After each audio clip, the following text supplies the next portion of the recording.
एक लड़का आधे दिमाग का था। कई बार रहे आते हैं परिवार के अंदर थोड़ा दिमाग कम होता है किसी बच्चे के अंदर। वह अपनी माँ के साथ रहा करता था गांव के अंदर, और वह बेटा मुंबई जाने की अपनी माँ से जिद करने लगता है, लेकिन माँ उसे नहीं भेजना चाहती है। पर वह जिद पकड़ जाता है और जिद पकड़ कर वह मुंबई चला जाता है। और फिर दोस्तों वहाँ पर मुंबई में वही होता है जिसका डर था। वह माँ मुंबई जाती है उसको ढूंढने के लिए, क्योंकि वह वहाँ पर मिला नहीं है, और जिनके साथ गया था वो कह देते हैं कि वो तो घर के लिए निकला था। और फिर दोस्तों माँ जो होती है वो दर दर की ठोकरें खाने लगती है उसको ढूंढते ढूंढते, और सालों गुजर जाते हैं। और फिर एक दिन ऐसा हुआ जिसकी कल्पना भी नहीं की जा सकती है। और दोस्तों इस घटना को जब हम पूरा सुनेंगे तो यहाँ पे एक मर्मस्पर्शी जो विहंगम दृश्य उभर कर सामने आएगा आप लोगों के, और इसको आप पूरा ज़रूर सुनिएगा। बहुत ही अच्छी कहानी है और इससे हमें बहुत कुछ सीख भी मिलेगी। नमस्कार, मैं हूं सुदेश कुमार और मेरे गोपाल चैनल में आपका स्वागत है। यह घटना उत्तर प्रदेश के झांसी से शुरू होती है। उत्तर प्रदेश के एक गांव के अंदर, झांसी के एक गांव के अंदर संतोष नाम का एक लड़का रहा करता है जिसकी उम्र है कुल 26 साल, और वह मेहनत मजदूरी किया करता है और वह अपनी माँ के साथ रहता है। माँ की उम्र 60 साल है, बूढ़ी हो चुकी है। पिता की उसकी मृत्यु पहले हो चुकी है, बहन भाई कोई है नहीं। तो गांव के अंदर एक टूटा फूटा सा घर है, उसमें माँ बेटे आराम से रहा करते हैं। यह जो संतोष नाम का लड़का है यह इतना पागल नहीं है कि जो कपड़े फाड़ता हो। यह बेचारा मजदूरी के लिए भी जाता है, लेकिन थोड़ा सा दिमाग कम है, थोड़ा सा। जैसे कि कैसे, जैसे कि अगर मान के चलो किसी ने 10-10 के नोट दे दिए, 10 या 20 का, उसको तो पहचान लेगा। लेकिन इकट्ठे करके 10-10 के नोट दे दिए या 20-20 के नोट की गड्डी दे दी तो उनको गिन नहीं पाता था। यानी कि इतना सा बस दिमाग में कमी थी, बाकी वैसे सही था। काम करता था, माँ के लिए पैसे कमा कर लाया करता था मजदूरी करके। कहीं बेलदारी करने चला जाया करता मजदूरों के साथ जो चेन्नई वाले होते हैं। कभी किसी का भूसा ट्रक में लोड हो रहा होता, जैसे कि किसान भूसा बनाते हैं उसको बेच देते हैं, तो ट्रक वाले आते हैं तो उसमें काम करने के लिए चला जाया करता। तूड़ी वगैरह जब लेने के लिए लोग जाते हैं खेतों में, उनकी टोली में शामिल हो जाया करता, तो वहाँ से पैसे मिल जाया करते और ला करके अपनी माँ को दे दिया करता।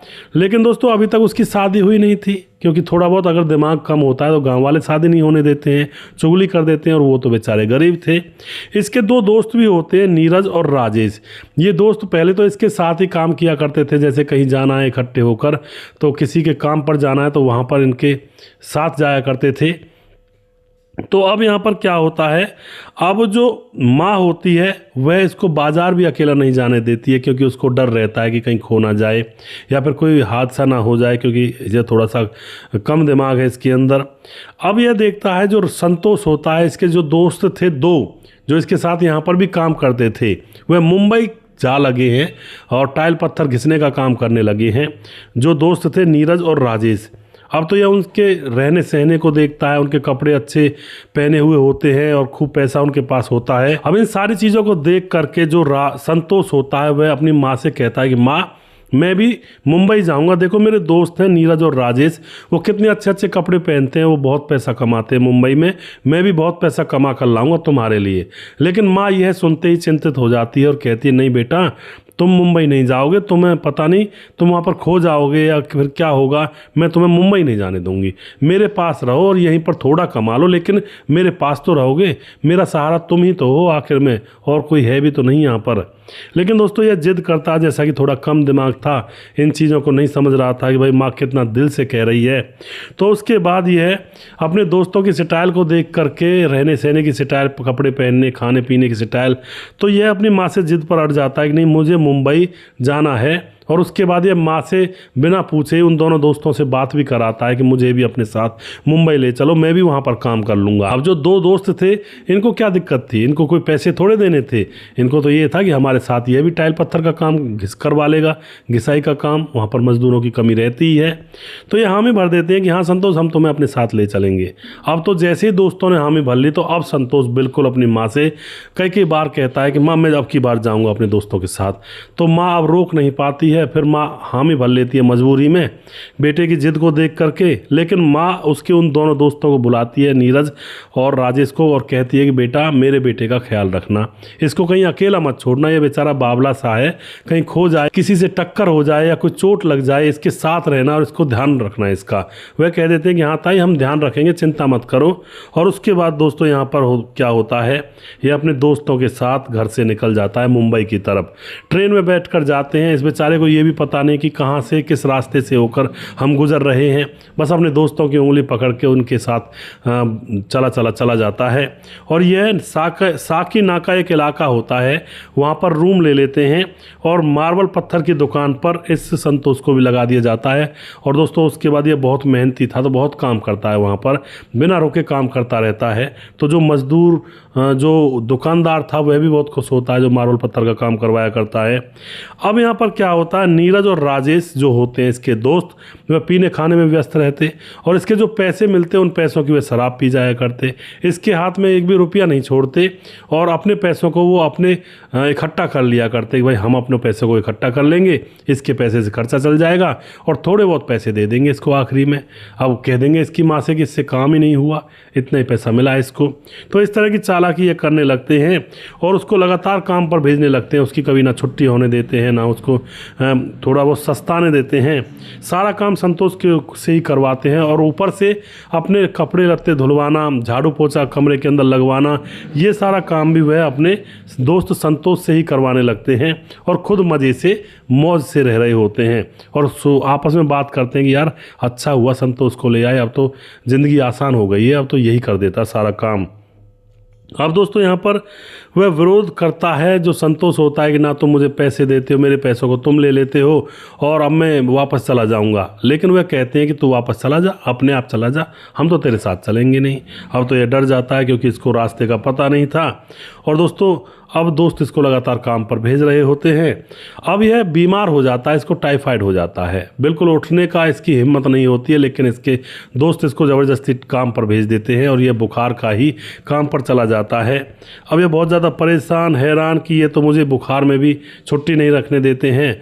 तो जब वो वापस आता है तो इसके दोस्त वहीं पर काम पर थे, घर पर कोई नहीं था। तो वापस आकर के यह उनके पैसों को ढूंढता है, क्योंकि उनके पैसे क्या, इसके भी तो पैसे थे, वो तो इकट्ठा कर रहे थे लालच में। और 10-12 हज़ार रुपये इसको मिल जाते हैं उनके कपड़ों में और उन पैसों को अपने जेब में रखकर यह निकल जाता है गांव की ओर, जबकि गांव का ऐसे रास्ता भी पता नहीं था। बाहर जाता है, ऑटो में बैठता है, मुझे रेलवे स्टेशन पर ले चलो भैया, और वह इसको रेलवे स्टेशन पर ले जाता है पास वाले पर। वहाँ जाकर इसको पैसे गिनने भी नहीं आते थे, सीधा साधा भोला लड़का था। अब वहाँ जाकर सारे 10-12 हज़ार रुपयों को जेब में से निकाल करके ऑटो वाले को पैसे देने लगता है। और इसकी बातों से ऑटो वाला पहले ही समझ चुका था, जब उसने पूछा था कि कहाँ जाओगे, यह कहता है मुझे पता नहीं भैया, मैं तो रेल में बैठ जाऊंगा और मैं यूपी का रहने वाला हूं, बाकी मुझे कुछ नहीं पता। तो वह समझ चुका था इसका दिमाग थोड़ा कम है। और जब यह पैसे निकाल कर दे रहा होता है 10-12 हज़ार रुपये में से, ऑटो वाले 100 रुपये मांग रहा था, तो तब ऑटो वाला देख लेता है इसके पास बहुत सारे पैसे हैं। एकदम से वह कहता है अरे अरे मैं तो गलत रेलवे स्टेशन पर तुम्हें ले आया, बैठो जल्दी, मैं तुम्हें असली वाले पर ले चलता हूँ जहाँ पर तुझे जाना है। बेचारा सीधा साधा था, फिर उसके ऑटो में बैठ जाता है।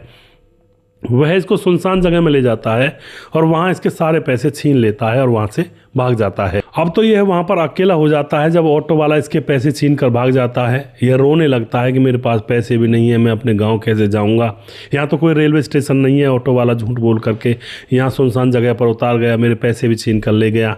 अब दोस्तों ये क्या होता है, वहीं पर बैठा है, थोड़ा अंदर की तरफ जाता है तो एक पार्क होता है वहाँ पर, वहाँ बैठकर रोने लगता है। अब शाम होती है तो इधर उधर से मांग करके थोड़ा बहुत खाना इसको जो मिल जाता है उसको खा लेता है और उस पार्क में 2-3 दिन तक लेटा पड़ा रहता है। अब जैसे ये पार्क में रहा करता है तो रोता रहता है हमेशा, मुझे मेरी माँ के पास जाना, मुझे मेरी माँ के पास जाना है। तो तीसरे दिन उस पार्क के अंदर एक दंपत्ति ज्ञानचंद और उसकी पत्नी वहाँ पर मॉर्निंग वॉक के लिए आया करते थे। वह रोज़ देख रहे थे इसको कि रोज़ बैठा रहता है, रोता रहता है। अब वह इसके पास जाते हैं, देखते हैं भाई 27-26 साल का लड़का है और माँ के लिए रो रहा है, तो इसका मतलब दिमाग कम है। इससे पूछते हैं बेटा क्या हुआ, ये बताता है कि मुझे मेरी माँ के पास जाना है, मैं यहाँ पर आया था दोस्तों के साथ, मुझे मेरे घर का पता नहीं है। वह बस यूपी बताता है कि मैं यूपी का रहने वाला हूँ। अब ज्ञानचंद और उसकी पत्नी जो कि सेठ थे, अमीर थे, वह धर्मार्थ का काम किया करते करते थे। अब वह कहते हैं कि यूपी में बेटा कौन सा गांव, कौन सा डिस्ट्रिक्ट, कुछ भी नहीं पता। वह कहता नहीं मुझे कुछ नहीं पता और मुझे यूपी जाना है। लेकिन वह कह देते हैं कि चलो ठीक है यूपी चले जाना, हम करते हैं कोई ना कोई जुगाड़। उसको अपने साथ अपने घर ले जाते हैं। अब तो वह अपने घर ले जाते हैं, वहाँ पर एक लड़की और थी 24 साल की। वह लड़की ज्ञानचंद और उसकी पत्नी को जब मिली थी जब वह 10 साल की थी, यानी कि अब उसे 14 साल उनके पास हो चुके थे। ज्ञानचंद और उसकी पत्नी के पास औलाद नहीं थी, तो उस लड़की को पाल रहे थे। अब लड़की जो थी वह भी थोड़ी कम दिमाग की थी, उसके अंदर भी पूरा दिमाग नहीं था। तो दोस्तों अब वहाँ पर वह कहते हैं उस लड़की से कि सालू जल्दी खाना लेकर आओ। सालू नाम था उसका। सालू खाना लेकर आती है और इस लड़के को खिलाया जाता है संतोष को। यह फिर भी रो रहा था, मुझे माँ के पास जाना है, माँ के पास जाना है। अब जो ये पति पत्नी थे ज्ञानचंद और उसकी पत्नी, ये समझ रहे थे परिस्थिति को। अब जो वह लड़की होती है सालू उसको समझाती है कि देखो मेरे भी माँ बाप पता नहीं कहीं खो गए हैं, मैं भी इस शहर में ऐसी खो गई थी और 10 साल की थी जब इन्होंने मुझे लिया था और अब तो मेरे माँ बाप यही हैं। अब उसको खूब समझाती है, लेकिन अभी भी वह रोए जा रहा था। फिर जो ज्ञानचंद और उसकी पत्नी होती हैं वह सालू के लिए लड़का ढूंढ रहे थे कि उसके जैसा लड़का मिल जाए। और आज उनकी भगवान ने सुन ली थी, क्योंकि सही लड़का सालू को रखता नहीं और यह लड़का इसी के जैसा था। तो अब यहाँ पर वह सोच लेते हैं कि इन दोनों की हमें शादी करवानी है। उस लड़के के भी माँ बाप का पता नहीं है, इसका भी पता नहीं है, दोनों की शादी हो जाएगी तो अच्छे से रहेंगे। अब ये दोनों ज्ञानचंद और उसकी पत्नी इन दोनों की चारपाई एक ही कमरे के अंदर लगा देते हैं और कहते हैं इन दोनों से कि आपस में तुम दोस्ती कर लो। अब दोनों एक कमरे में रहते हैं तो दोस्तों पुरुष और औरत का जो अट्रैक्शन होता है वो तो सबको होता है, चाहे कोई पागल हो या कैसा भी हो, क्योंकि ये तो कामदेव की एक रचना है। तो अब ये दोनों एक कमरे के अंदर रहते हैं तो इन दोनों का अट्रैक्शन एक दूसरे की तरफ होने लगता है। एक दूसरे के पास बैठकर एक दूसरे के आंसू पहुँचा करते हैं और धीरे धीरे कुछ दिन गुजरते हैं तो लड़के का मन लग जाता है सालू के साथ, क्योंकि अपने जैसी थी और ऊपर से वह महिला थी, लेडीज़ थी, तो लेडीज़ के प्रति आकर्षण जो होता है आदमी का ज़्यादा ही होता है। अब तो ये थोड़ा सा ठीक ठाक रहने लगते हैं, घर का काम भी करने लगते हैं जो संतोष भाई होते हैं। और उसके बाद दोस्तों जो है ज्ञानचंद और उसकी पत्नी होती है वह इन दोनों की शादी मंदिर में करवा देते हैं। अब इन दोनों की शादी हो चुकी तो दोनों एक साथ रहते हैं कमरे में, एक साथ पति पत्नी की तरह रहते हैं। और अब यह संतोष थोड़ा सा इसके दिमाग से वो बोझिल यादें थोड़ी सी कम हो गई थी माँ की। लेकिन दोस्तों उधर गांव के अंदर माँ अपने बेटे का इंतज़ार कर रही थी। जब इसके दोनों दोस्त नीरज और राजेश वहाँ पर पहुँचते हैं तो वह कहती है मेरा बेटा कहाँ है। वह कहते हैं तुम्हारा बेटा हमारे पैसे लेकर भी भाग गया और पता नहीं कहाँ चला गया। अब तो वह ऐसे झड़प देते हैं उस माँ को। माँ बेचारी बूढ़ी, आंखों से भी कम दिखता, लेकिन उसके मन में एक ललक ये थी कि मेरा बेटा कहाँ होगा, कैसे सड़कों पर डोल रहा होगा। तो वह अब अपने बेटे के दोस्तों से कहती है नीरज और राजेश से कि बेटा अब तुम चलो तो मैं भी तुम्हारे साथ चलूँगी, मैं अपने बेटे को खूब ढूंढूंगी। अब वह बताते हैं नीरज और राजेश कि आप कहाँ ढूंढोगे, हमने खूब ढूंढ लिया। जैसे ही वह घर से भागा था सारे रेलवे स्टेशन पर हम गए थे उसको ढूंढने के लिए, लेकिन कहीं भी वह नहीं मिला, क्योंकि जिम्मेवारी उनके ऊपर थी। रेलवे स्टेशन पर इसलिए नहीं मिला था क्योंकि ऑटो वाला उसको बियाबान जगह में ले गया था, सुनसान जगह में लूटने के लिए पैसों को, तो रेलवे स्टेशन पर वह उसको मिला नहीं। अगर ऑटो वाला नहीं ले जाता था तो वह मिल भी जाता शायद। अब यहाँ पर क्या होता है, वह माँ उनसे जिद पड़ती है नहीं मुझे ले चलो, मैं खुद ढूंढ लूँगी। तो वह माँ को मुंबई अपने साथ ले जाते हैं। माँ भी ज़्यादा पढ़ी लिखी नहीं थी, लेकिन माँ को इतना तो था कि पूछ पूछ करके वह कहीं भी आ जा सकती थी ऑटो वालों को, भैया फलानी जगह कहाँ पड़ेगी। या फिर उसको ये भी पता था कि भाई मैं झांसी के एक गाँव की रहने वाली हूँ, तो झांसी के लिए ट्रेन पकड़ूंगी वापसी में मुंबई से, तो झांसी उतर जाऊँगी, यहाँ से मैं ऑटो वाले से कह दूँगी कि मेरे गाँव पर आज पहुँचा दो मुझे। तो इतना उसको पता था। वह मुंबई चली जाती है और वहीं नीरज और राजेश के घर में रहने लगती है। काफ़ी दिन तक रहती है। दिन में वह अपने बेटे को ढूंढने के लिए इधर उधर निकलती, फुटपाथ पर, इधर उधर जगहों पर, लेकिन कहीं भी उसका बेटा उसको नहीं मिला करता। थक जाती है और तकरीबन उसको वहाँ पर 6 महीने हो जाते हैं। अब जब 6 महीने हो जाते हैं तो अब वह सोचती है कि यहाँ पर है ही नहीं बेटा। और उसके बाद वह नीरज और राजेश से कहती है मैं अपने बेटे को ढूंढने के लिए जा रही हूँ, तुम अपना काम करो जो भी तुम्हें करना है। वह मना भी करते हैं कि हाँ दादी आप कहाँ जाओगी, खो जाओगी शहर में। लेकिन दोस्तों माँ का जो दिल होता है, बेटे के ऊपर मुसीबत है तो माँ ये नहीं सोचती है कि मैं खो जाऊँगी या मर जाऊँगी या कुछ भी हो जाएगा। वह वहाँ से निकल जाती है और फिर दर दर की ठोकरें खाने लगती है, मांग कर खा लिया करती जब भूख लगती। बाकी अपने बेटे को ढूंढने में उसकी नज़रें इधर उधर घूमा करती, कहीं मेरा बेटा घूमता मिल जाए या फिर कैसे भी पागलों की तरह मिल जाए। बहुत सारे पागल रहते हैं रात के समय मुंबई में, लेकिन दोस्तों उसको कहीं भी नहीं मिलता है। और इसी तरह से 3 साल और गुजर जाते हैं। इधर 3 साल गुजर जाते हैं तो उसका जो बेटा था उसको 2 बच्चे और हो जाते हैं। अब यहाँ पर एक दिन यह बैठी हुई थी, भूख इसको लगी हुई थी, तो एक दिन जो सालू है वह सब्ज़ी लेने के लिए निकली थी और जैसे ही वह वहाँ से गुजरती है तो वह सालू से पैसे या कुछ खाना मांगने लगती है। बेटी मुझे भूख लगी है, कुछ खाने को दे दो। अब जो सालू होती है उसके चेहरे की तरफ देखती है तो उसका चेहरा बिल्कुल उसके पति संतोष के जैसा था। अब वह एकदम से कह देती है कि क्या तुम्हारा बेटा संतोष है? क्योंकि जो थोड़ा सा मानसिक संतुलन खराब होता है वो कुछ अपर ही लेवल का काम कर जाते हैं कई बार दोस्तों। उनके अंदर शायद हो सकता है सिक्स्थ सेंस जग जाती हो, वो पहचान जाते हो। तो एकदम से उससे कह उठती है और यह जो तीर था अंधेरे में चलाया हुआ एकदम से निशाने पर लगता है। संतोष का नाम सुनते ही जो उसकी माँ थी फूट फूट कर रोने लगती है, बेटी बता मेरा बेटा कहाँ है? मेरा ही बेटा है, वो संतोष है, वो थोड़ा सा दिमाग से पैदल है। अब तो सालू कहती है कि अरे माँ जी प्रणाम, मैं आपकी बहू हूँ। जैसे एक थोड़ा सा कम दिमाग वाली औरत बोले इस तरह से वह उसके पाँव छू लेती है। अब वह कहती है बूढ़ी औरत बहू हो। और उसके बाद सालू बताती है हाँ तुम्हारा बेटा संतोष, उससे मैंने शादी कर ली है और चलो मेरे साथ। और उसको अपने साथ ले जाती है और वहाँ जाकर 2 बच्चे खेल रहे होते हैं, उनको माँ जी के गोद में रख देती है और कहती है कि अभी संतोष आता होगा, बस बाहर गया है कुछ काम से, आप बैठो। उसको चाय पानी पिलाती है। संतोष के बच्चों को देखकर माँ उन्हें गले से लगा लेती है और अपनी बहू को भी गले से लगा लेती है और उसके बाद बेटे का इंतज़ार करती है। बेटा जैसे बाहर से अंदर आता है दूर से उसको माँ नज़र आ जाती है और एकदम से वह सारा सामान छोड़ करके जो भी लेकर आया था बाज़ार से अपनी माँ के गले लग जाता है, रोने लगता है कि माँ तू कहाँ थी? कितना ढूंढा मैंने, मुझे कोई मेरे गांव पहुंचाने वाला ही नहीं था और मुझे गांव का नाम पता नहीं था। अब तो दोस्तों यहाँ पर माँ बेटे खूब रोते हैं और इतने में ही वहाँ पर वह ज्ञानचंद और उसकी पत्नी आ जाते हैं। अब वह आकर के एकदम से वहाँ पर देखते हैं कि भाई माँ आ चुकी है संतोष की, तो वह भी रोने लगते हैं। मातृ प्रेम और बेटा प्रेम को देख करके उनकी आंखें भी छलक जाती हैं।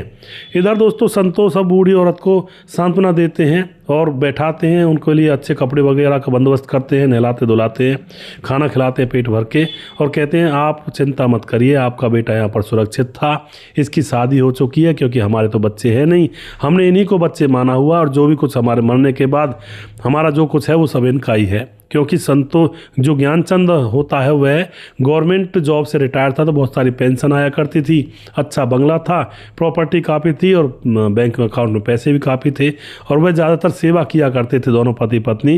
कोई गरीब मिल जाए, मजदूर मिल जाए, बेसहारा मिल जाए, अनाथ आश्रम में जाया करते सेवा करने के लिए, तो इस तरह से उनका काम था।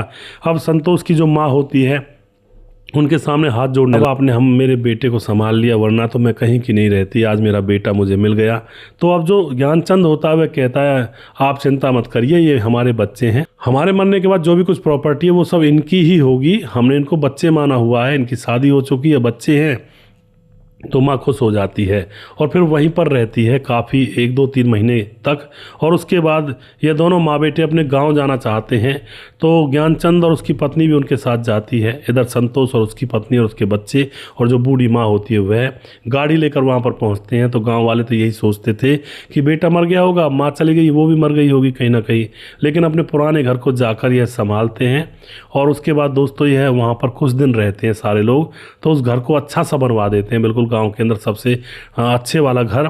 और फिर उसके बाद यह शहर में आ जाते हैं और शहर में भी कुछ दिन रहते हैं और फिर कुछ दिन गांव में रहते हैं। इस तरह से अभी मज़े से इनकी ज़िंदगी कट रही है, कभी गांव में चले जाते हैं, कभी शहर में आ जाते हैं। और ये जो पति पत्नी थे ज्ञानचंद और उसकी पत्नी, ये भी इनके साथ इनकी खुशियों में शामिल रहते हैं हमेशा। तो इस तरह से दोस्तों कहते हैं मतलब जिसकी डोर भगवान के हाथ में हो उसको कोई गिरा नहीं सकता। जैसे कि ये बेचारा संतोष था, सिर्फ ऊपर वाले का ही तो आसरा था, वरना तो कोई ऐसी सपोर्ट नहीं थी। और फिलहाल ये करोड़पति बन गया और फिलहाल ये परिवार आराम से हंसी खुशी रहता है। तो जिसके लिए भगवान ने जो सोचा हुआ है ना वो होकर रहता है। और अगर भगवान का सहारा नहीं हो तो चाहे कितना भी चालाक इंसान हो, पूरे दिन जिंदगी भर धक्के खाता फिरेगा। करोड़पति तो बहुत दूर की बात, अपने घर के खर्चे नहीं चला पाते हैं कुछ लोग शहरों में घूम घूम करके, लेकिन इसकी डोर भगवान ने पकड़ी हुई थी संतोष की, तो इसको करोड़पति बनाया और इसका जीवन जो कि बिल्कुल बेकार था वो भी इसका सही हो गया। तो ये तो जब ऊपर वाले की नज़र होती है तो कुछ भी इंसान के जीवन में परिवर्तन हो सकता है। तो आप जो भी कुछ कहना चाहते हो इस घटना के बारे में अपनी राय कमेंट बॉक्स में लिख सकते हैं। और वीडियो के लास्ट में कुछ भाइयों के नाम जरूर लेना चाहूँगा जो भाई हमारे वीडियोज़ को देखते हैं और हमें खूब सपोर्ट करते हैं। हमारे साथ है राजकिशोर चौरसिया, महाबलेश्वर महाराष्ट्र से हैं। सुशील चौधरी हमारे भाई लगातार कमेंट करते हैं। राजकिशोर चौरसिया दोबारा से कमेंट करते हैं। राधे श्याम शर्मा श्री जयपुर राजस्थान से लगातार वीडियोज़ पर कमेंट करते हैं। समाधान पाटिल हमारे भाई लगातार कमेंट करते हैं। और राम सिंह चौहान कमेंट करते हैं। और उसके बाद हमारे साथ सुरेन रॉय कमेंट करते हैं। मोहम्मद इब्राहिम लगारी कमेंट करते हैं। रजत सैनी कमेंट करते हैं। जैनुद्दीन अंसारी कमेंट करते हैं। सुजीत कुमार कमेंट करते हैं। प्रवीण बघेल से पुरी से हैं। प्रदीप कुमार कमेंट करते हैं यादव। और उसके बाद अशोक कुमार जो कि नेपाल से हमारे वीडियोज़ पर लगातार कमेंट करते हैं। मुकेश कुमार यूपी तरासी से हैं। और विंध्याचल राजभार कमेंट करते हैं। और प्रवीण बघेल दोबारा से उद्दाराम कमेंट करते हैं। उकेश परिहार कमेंट करते हैं। संजीव कुमार नेपाल से हैं। और जी उसके बाद प्रदीप कुमार दोबारा से हैं। और उसके बाद शेखर धारीवाल कमेंट करते हैं। अशोक गहलोत कमेंट करते हैं। मोनू जैन कमेंट करते हैं। सूरज डी हमारे भाई लगातार कमेंट करते हैं फिजी से। और जिस भी भाई का नाम रह गया उस भाई का नाम अगले वीडियो में ज़रूर लूँगा। अगला वीडियो बहुत जल्दी फिर से लेकर आऊँगा। तब तक आप खुश रहें, सावधान रहें। जय हिंद, जय भारत।